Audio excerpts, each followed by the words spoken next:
piaciuto sentire tante particolarità e penso che ognuno di voi avrà pensato e ricordato degli episodi riconducibili. Mentre parlavi, per dire, mentre hai detto in particolare, di certo nell'immediatezza di un lutto non andavano a comprare gioielli d'argento. Questo mi ha fatto pensare che, ad esempio, ad Orgagli si dice che le vedove nell'immediato indossassero sul zippone, perché era nero nell'uso quotidiano anche festivo del marito. Certo, questo era valido, non penso sempre, perché se il marito era un mingherlino e la moglie era un extra large, dentro sul zippone del costume del marito non ci poteva entrare, magari chiedeva in prestito, tant'è vero che esistono anche delle immagini con donne in lutto, forse anche vedove di Dogani, che indossano un zippone de femmina, neri. Però c'era anche questo, cercare di indossare o di recuperare nell'immediato capi o gioielli magari o altre cose in prestito. Un'altra cosa, hai detto sì, e poi anche se si sposavano indossavano abiti, ecco, mi fa venire in mente che nel mio paese le madri non partecipavano mai, indipendentemente dallo stato di vedovanza, alla cerimonia in chiesa del matrimonio dei figli, però le vedove, quando partecipavano poi al momento, diciamo, al pranzo, che non era una festa così come esiste oggi, avevano la possibilità di togliere il fazzoletto nero e indossare un fazzoletto marrone o blu. Di tutti questi passaggi di tonalità, di mezzolluto, di situazioni, di messe del mese, messe dell'anno, visite dal lutto, sicuramente potrà puntualizzare bene Giuseppe Mereu. Giuseppe Mereu ci parlerà degli abiti dal lutto del paese di Busacchi, un paese interessantissimo non solo per l'abbigliamento, ma mi piace sottolineare molto interessante per l'abbigliamento perché è uno dei pochi paesi in Sardegna dove le donne, ancora oggi c'è un certo numero di donne che nel quotidiano indossano l'abbigliamento tradizionale. Cioè per queste donne, ci dirà più o meno, tanto Giuseppe sa anche quante sono, non esistono abiti moderni o pantaloni nei loro guardaroba, esiste solo l'abito tradizionale. Mi piace sottolineare questo, mi piace anche sottolineare perché Busacchi è a 15 km più o meno da Ghilarza e noi riconosciamo immediatamente le busacchesi e tra l'altro una delle cose che ci dirà Giuseppe è che a Busacchi c'è anche un altro colore che distingue momenti del lutto e che sono quelli che anche noi paesi del circondario riusciamo a riconoscere. Poi tutte le particolarità che lui ci dirà oggi io non sono in grado, però vi dico che essendo quasi vicini di casa, anzi per un tratto forse siamo proprio anche confinanti come territorio, io mi emoziono sempre a vedere le donne di Busacchi. Per cui a te, tra l'altro, tu sei uno di quei ricercatori che ti dedichi a questo, ma sei anche una di quelle persone che sa tenere l'ago in mano, nel senso che tu sai anche ci proviamo. Ci proviamo, però insomma, diciamo che ci sono secondo me a volte anche competenze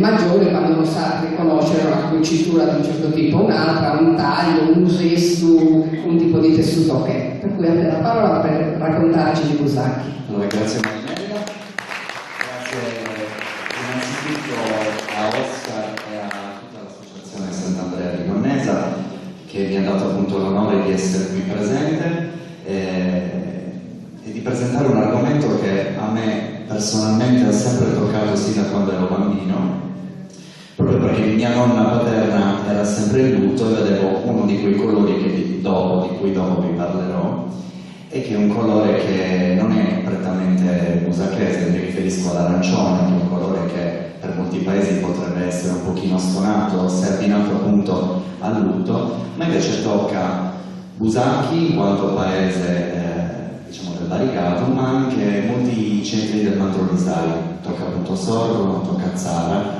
e sicuramente ci sono delle usanze anche in altri paesi che vi sono sconosciute. Allora, inizio appunto il mio intervento dicendo che le varianti del lutto, come prima Oscar ha accennato, sono veramente tantissime.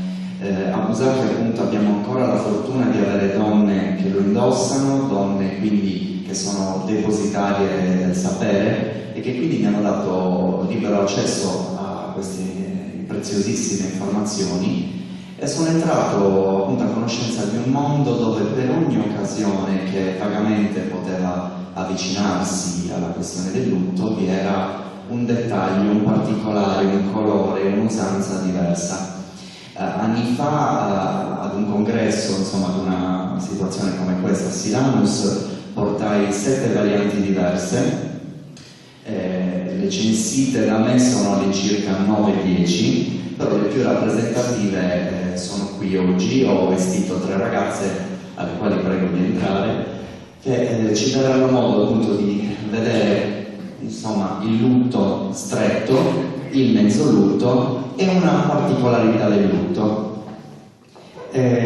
Allora, prima di presentarvi appunto gli abiti che le 3 modelle indossano, inizio con qualche dettaglio storico. Ho intitolato appunto questo mio intervento Sudollu. Sudollu, doppia L, è una cosa che vi riguarda anche voi, insomma, le doppie appartengono anche a Busacchi, è il lutto. Una piccola premessa che voglio fare è che il lutto è un qualcosa che appartiene all'uomo e appartenendo all'uomo, anche se vi erano delle regole sociali molto strette, ogni donna interpretava questo dolore in modo diverso. Un esempio può essere per esempio il lutto che mia nonna ha portato per la madre, che era un lutto strettissimo, a quello che è stato il lutto che poi ha portato qualche anno dopo per il padre, che era un mezzo lutto, quello che noi chiamiamo mezzo lutto. Quindi ogni variante del lutto è frutto di ciò che una donna provava per il defunto o anche per la paura della critica che una donna poteva avere, anche perché nelle varie interviste che ho fatto ricorreva sempre la solita frase «du notanta», lo vedono, lo notano, quindi se tu hai portato una determinata tipologia di lutto per una persona cara, che aveva un determinato grado di parentela, andava in teoria portato lo stesso grado di lutto a parità appunto di parentela. Poi ci sono le donne, non è cambiato tanto rispetto a oggi, ci sono le donne che possiamo dire se ne fregano della critica, ci sono le donne più attente, però diciamo che ci sono appunto ben 7 varianti. Giusto per iniziare, la prima variante che vedete sulla vostra destra è un mezzo lutto, quella centrale è un lutto stretto, quello che solitamente viene portato dalle vedove, e infine vi è quello appunto che vedete alla vostra sinistra, è un'altra variante di lutto abbastanza stretto che riguarda la categoria delle fidanzate che perdevano il fidanzato dopo appunto aver ufficializzato il fidanzamento poco prima del matrimonio. Allora, i primi accenni che si hanno del lutto a Busacchi si hanno grazie a Nicola Tiole, che nelle sue stampe appunto ci mostrano 2 abbigliamenti, insomma 2 vedove. Vediamo appunto la donna vestita con la gonna rossa, è scritto in francese, è chiamato appunto Petit Deuil, ossia piccolo lutto, e poi abbiamo il grande Deuil, il grande lutto. A livello di colori, per quanto riguarda il piccolo lutto, non c'è rimasto tanto a Busacchi, mentre per quanto concerne il secondo potete vedere che il grande lutto a livello di colori è veramente equiparabile all'abbigliamento centrale che potete vedere. Siamo ai primi dell'800 e vedete appunto un abito completamente nero, probabilmente con una camicia bianca, quasi si tratta di una benda di colore arancione e sopra un velo che la copre quasi a smorzare appunto il colore forte dell'arancione. Altre manifestazioni, altre testimonianze le abbiamo da Wagner ai primi del Novecento. E ho voluto riportare una frase appunto che Wagner scrive descrivendo Busacchi nella sua opera Viaggio in Sardegna, e dice appunto, leggo: Busacchi possiede dei costumi femminili, una peculiarità del luogo è il copricapo giallo che completa l'abito da lutto e solo in occasione di una grave perdita viene ricoperto da un velo nero. Insomma, non abbiamo niente di diverso rispetto all'immagine che vedete alla vostra destra, fazzoletto giallo, fazzoletto arancione, ricoperto da un velo nero. Quindi ritengo che sia abbastanza attendibile ciò che il Tiore presentava ai primi dell'Ottocento e che poi, diciamo, nel progredire delle mode, insomma, e nel trasformarsi dell'abbigliamento nel corso degli anni è sicuramente arrivato a questa versione. Infatti voglio appunto iniziare da questa versione, che chiedo a Fiammetta di andare avanti, che è appunto la versione che a Busacchi è tuttora utilizzata ed è la versione che riconduciamo principalmente alla vedova. È un vestito completamente nero, oh scusate, sono abituato a fare...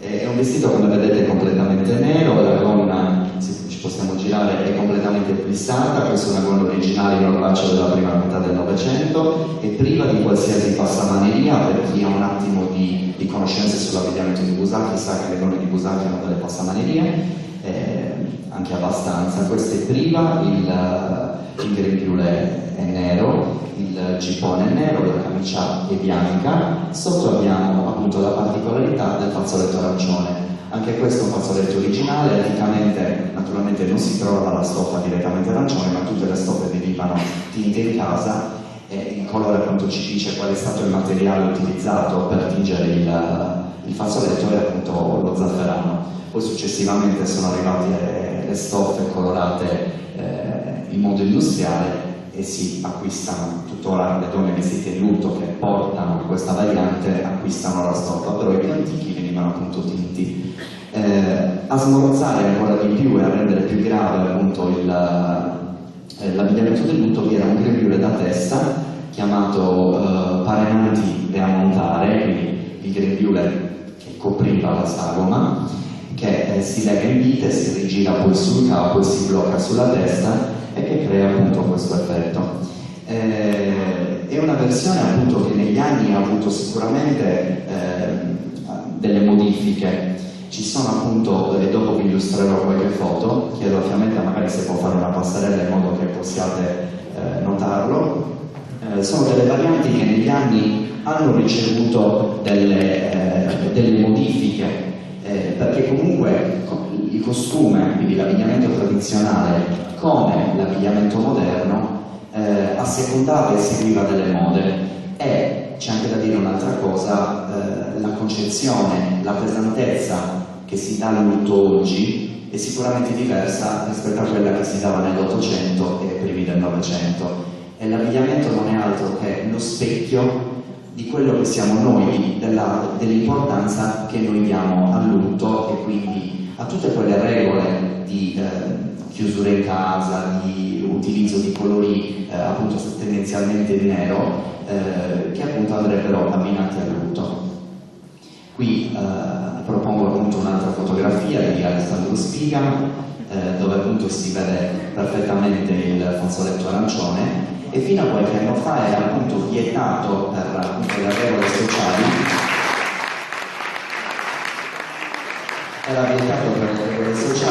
uscire di casa e mostrare il fazzoletto arancione. Addirittura mia nonna dentro casa, io non ho mai visto mia nonna senza questo fazzoletto, mai, non ho mai visto le orecchie di mia nonna paterna. Dentro casa mantenevano il fazzoletto.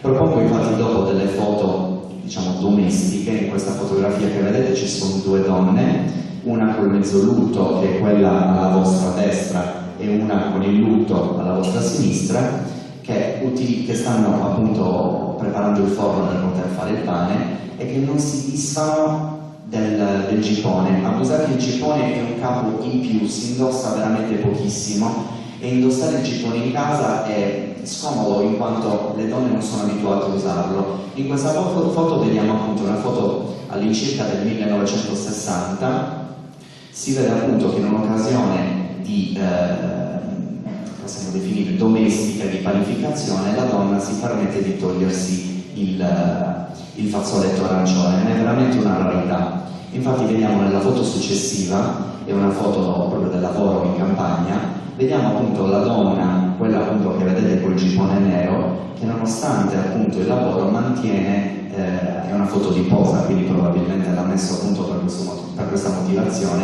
mantiene il fazzoletto, ma era una regola strettissima.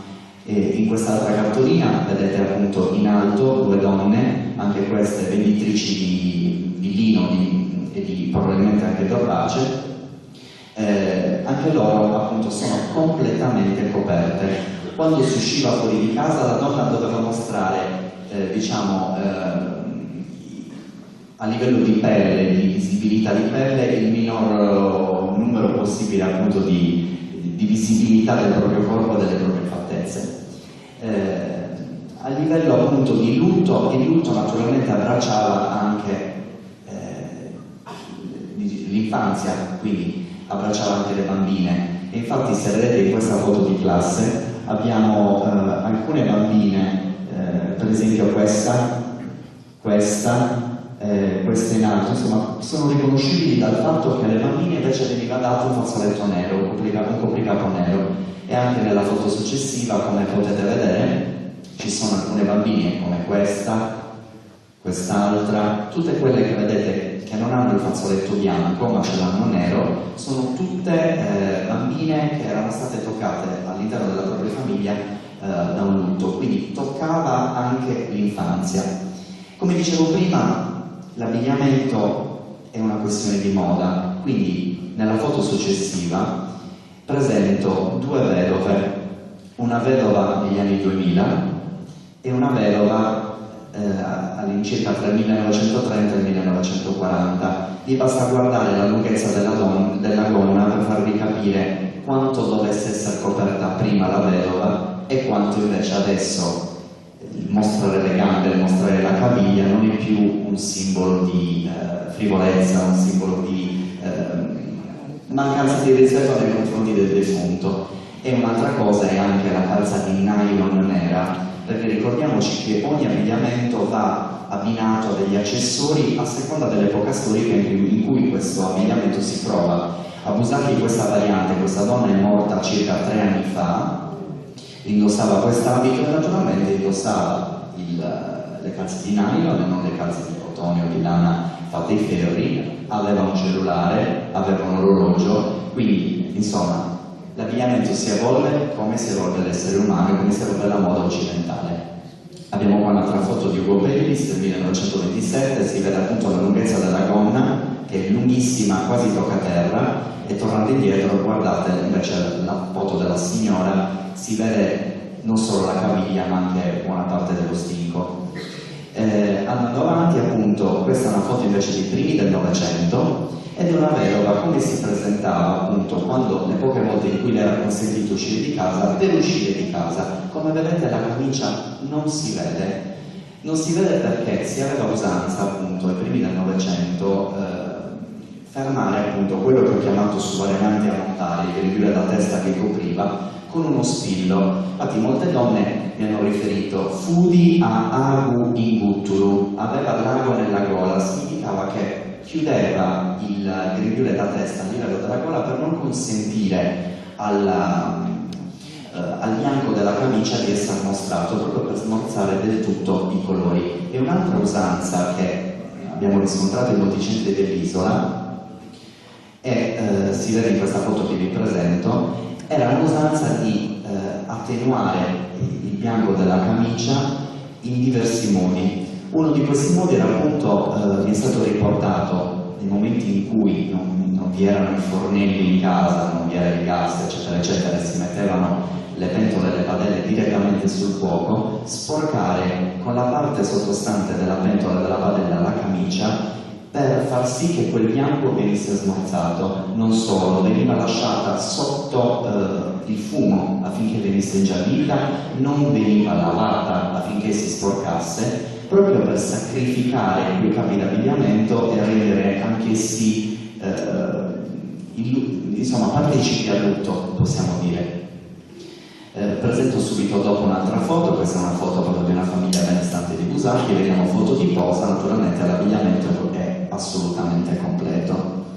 Presento anche quest'altra foto qualche anno fa a Silanus. Come vedete la ragazza che è a sinistra, purtroppo non ho altre foto, ho avuto un problema di memoria sul computer, ho perso una foto frontale. La ragazza riporta in un lembo del fazzoletto in bocca a coprire anche parte del viso e ha il grembiule da testa chiuso con quello che dicevo, uno spillo. Questa è un'usanza ricordata da mia nonna negli anni 40, dove ricordava appunto una donna che nel suo vicinato, prima di uscire di casa, le poche volte in cui usciva di casa, si riportava una parte del fazzoletto sulla bocca anche a coprire il viso, e mia nonna mi diceva si univa su un calore a Baccialle. Su Baccialle, per molte altre anziane, era una sorta di benda che veniva messa in testa e che copriva anche parte del volto, e che ci riporta a quell'immagine appunto del tiole che abbiamo visto all'inizio, e quindi che la rende ancora più veritiera. Abbiamo qui un'altra foto di una donna in casa col fazzoletto in testa, e infine vi presento una vedova oggi a Busacchi. Questa è una foto di qualche anno fa, una vedova che non vive a Busacchi, vive a Rionili, e che non rispetta più quelle regole dell'uscire completamente coperta, del mettere il fazzoletto, del mettere il grembiule alla testa, dell'abbottonare il corpetto, del sacrificare corpo, viso e qualsiasi cosa appunto per onorare quel lutto, ma si presenta tranquillamente in pubblico, si fa fotografare, lascia i suoi bottoni d'oro, lascia i suoi orecchini d'oro, ed è un sintomo dei tempi. Oggi la critica è inferiore, il marito è morto da 30-40 anni e lei, essendo una donna libera, si presenta come tale. Quindi nel 2000 questa donna è ancora viva, nel 2020 insomma la libertà ha toccato anche l'abbigliamento tradizionale. Iniziamo poi con una seconda particolarità, che appunto è come si presenta invece l'abbigliamento di gala da vedova oggi. Come vedete somiglia tantissimo all'abbigliamento che vi ho mostrato prima, ma è privo del gippone. E riprendo una frase che ho detto prima: a Busacchi il gippone si usa pochissimo e oggi le vedove non lo indossano più. È una trasformazione enorme, perché giusto 15-20 anni fa pensare a una vedova senza dei pezzi che caratterizzavano quell'abito era qualcosa di assolutamente vietato. Oggi non lo è più, quindi anche questo è un simbolo e una manifestazione che i tempi cambiano anche che le mode cambiano, si evolvono come si evolvevano in passato nei centri dove il costume è ancora presente e si evolvono ancora.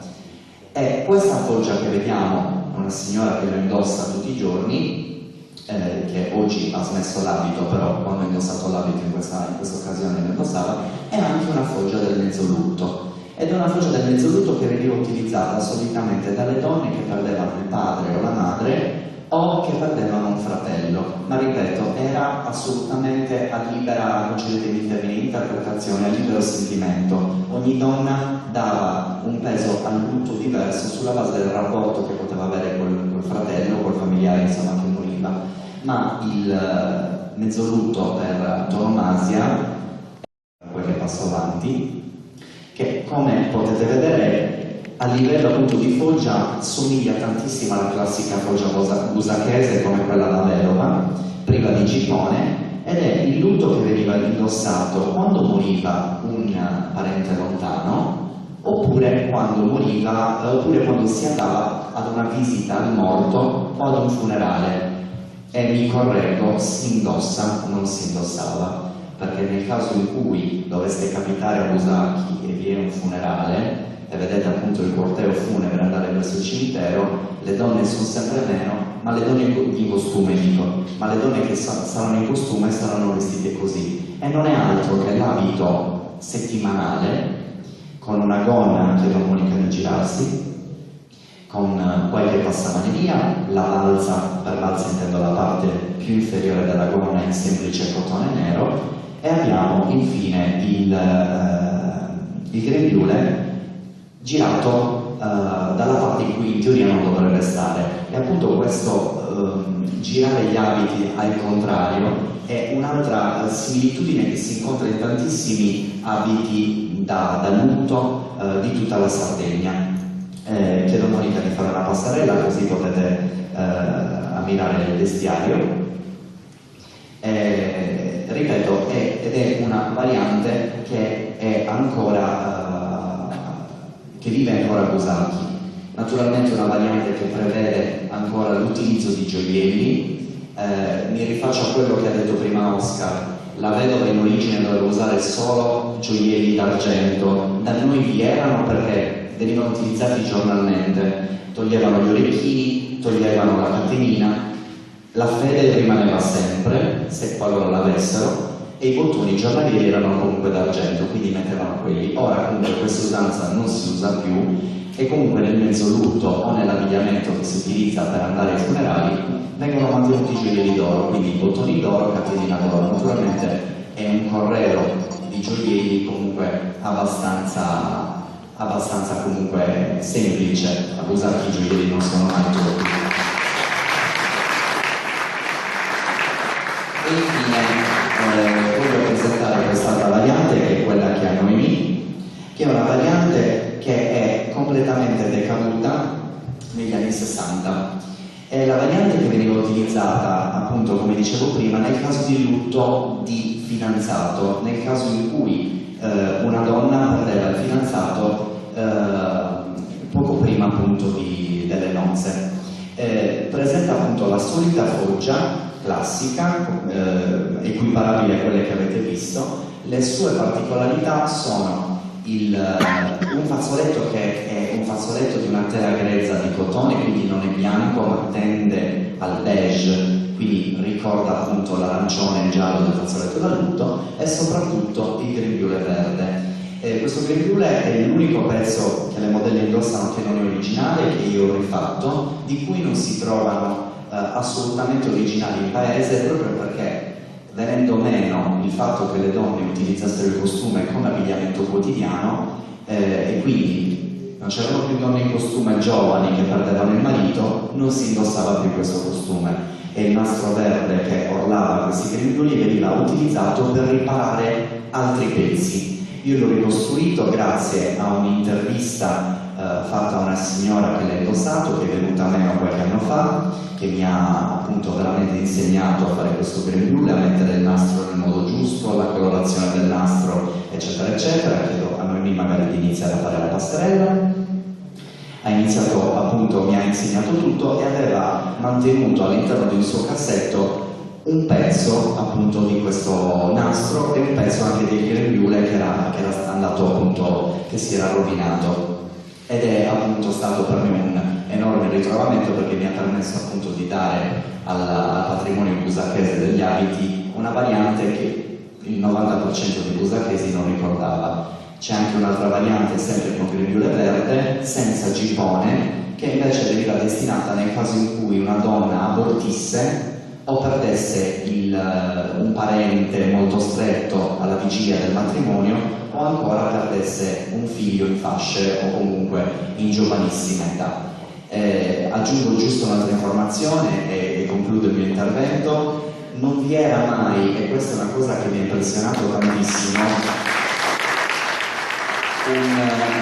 quando una donna, tolto l'abbigliamento da vedova che comunque era previsto per tutta la vita a meno che non si risposasse, non vi era mai un passaggio, un cambiamento. Per esempio, se una donna perdeva un fratello e il lutto durava 3 anni, allo scadere del 3° anno non vi era mai un passaggio diretto alla foggia festiva o alla foggia di gala. Quindi pian piano si riabbracciavano i pezzi di gala, per esempio aggiungendo settimana per settimana una passamaniera in più alla gonna, togliendo il fazzoletto arancione e mettendolo beige, poi la settimana dopo quando si usciva si metteva bianco, si toglieva il gippone, quindi era un cambiamento veramente graduale che veniva spalmato in diversi mesi, proprio perché un cambiamento graduale comportava la critica. Quindi concludo perché ci sarebbe da dire veramente tantissimo e vi ringrazio appunto per l'attenzione con una foto di mia tesnonna.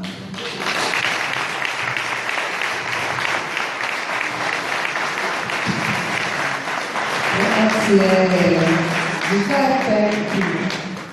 Ecco sì, un ricordo. Ecco, un ricordo di questa iniziativa delle ragazze di Busacchi. e a Giuseppe Mereo. Grazie Giuseppe. Osservazione, perché mi piace cucire il passato al presente, anche se Giuseppe ha parlato molto anche del presente della sua comunità di Busacchi. Il lutto nell'abbigliamento è rimasto anche nelle nostre comunità sino a pochissimi decenni, ma penso che in tante comunità esista ancora, anche con l'abbigliamento, diciamo, moderno. Io ho una madre che più o meno, se ricordo bene, ha l'età della nonna di... Noi abbiamo mia madre e tua nonna che più o meno sono coetanee, e lui ci ha fatto vedere delle fotografie, ci ha raccontato della nonna in abiti da lutto, abiti tradizionali. Ecco, mia madre ha indossato solo per piacere di partecipazione a manifestazioni folcloristiche l'abbigliamento tradizionale. Non è di Vilarza, ma sarebbe la stessa cosa, è di Norbello. Io, scherzando, per far capire la vicinanza tra Grazia e Norbello, dico che se da una piazza di Grazia parla a voce alta mi possono rispondere tranquillamente da Norbello, per dirvi quanto sono vicine. Io sono cresciuta con mia madre che indossava dagli anni 50 i pantaloni, che è sempre vestito con fogge moderne. Sono cresciuta con mia madre in lutto, ma un lutto stretto, come diceva Giuseppe, che anche dentro casa, nei primi mesi del lutto, mia madre aveva sempre il fazzoletto nero stretto sotto il mento, che indossava estate e inverno le calze nere, e che addirittura, una cosa che ci ha fatto vedere in un abito tradizionale Oscar, il fazzoletto da mano lissato a lutto. Ecco, mia madre nei periodi da lutto aveva anche i fazzoletti da naso listati, si vendevano nelle mercerie, listati con 2 righette nere. Ecco, questo per dire che è rimasto ancora questo modo di elaborare il lutto, e anche sui tempi le regole più o meno dalle nostre parti erano sino agli anni 70-80, 2 anni per i genitori, 1 anno per i suoceri, però, come diceva Giuseppe, dipendeva anche da come la persona voleva elaborare il lutto, dall'attaccamento alla persona perduta. Quando è morto il mio nonno materno, la sorella più grande di mia madre ha detto, arrivati 2 anni, no, poverino, no, un altro anno, e vai 3 anni. Poi quando è morta mia nonna, e lì che mio nonno era diverso da mia nonna, quindi hanno indossato tutte le figlie i 3 anni di lutto, anche abbastanza stretto, per i genitori. Quindi queste sono cose che non si passavano anche con l'abbigliamento moderno, cioè alla scadenza dei 2 o dei 3 anni, cioè, ci vestiamo di rosso o di verde, era in ogni caso una cosa graduale. E adesso passiamo la parola